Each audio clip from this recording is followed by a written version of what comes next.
Hey, hi everyone. So in this video, we'll discuss or we'll have a demo of how you can add more people to your organization in the HANA dashboard. So this is one of my colleagues, and he's a new joiner, he's a new intern, and I'm trying to add him to the organization. So as you can see here, you can go to the add members in the HANA dashboard and you can add him. So I've sent him a request by going to this users module in HANA dashboard and basically inviting him through the email address.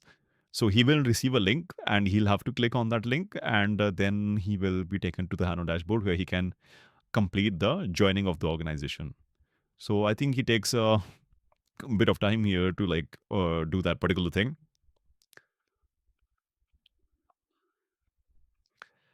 So when you onboard to HANA, you get a default organization created, but it could be that your organization um, I mean, your other team members are present in a different organization. So you have to ask your team members which organization they are using, and you have to join that particular organization. And you can do the organization switch from the active org uh, button over there at the top, where it says active org HANA technologies. From that, you can change the organization. So HANA supports multiple organizations.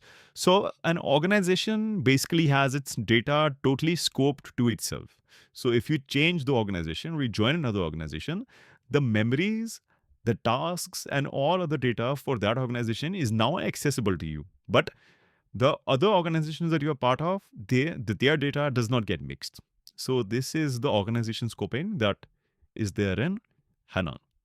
So technically, your business could be having multiple organizations. Like one could be so an organization of like a team basically. So your business could have multiple teams. Like there could be a sales team with their own memories and context and tasks, and then there could be an executive team. Then there could be a tech team. Then there could be an HR team. So just like that, you can be part of multiple teams, and you can keep switching by going to the HANA dashboard. And whenever you switch an organization, the context when you talk to HANA is for that particular organization. So let's say I go to HANA dashboard and I change the organization to HR team. So when I will go to Google Chat and I will invoke HANA, I will get the context of the HR team, not the tech team or not any other team. And similarly, if I go to the dashboard and change to the tech team, I will get the context for the tech team.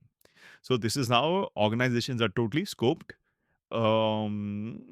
amongst themselves, and all the memories are accessible to them only. So that is the uh, sort of, we can say, the multi-organization or multi-team construct that we have added in HANA. So, so as you can see here, my colleague is added, and now he can just chat with HANA. You know. So thanks for watching.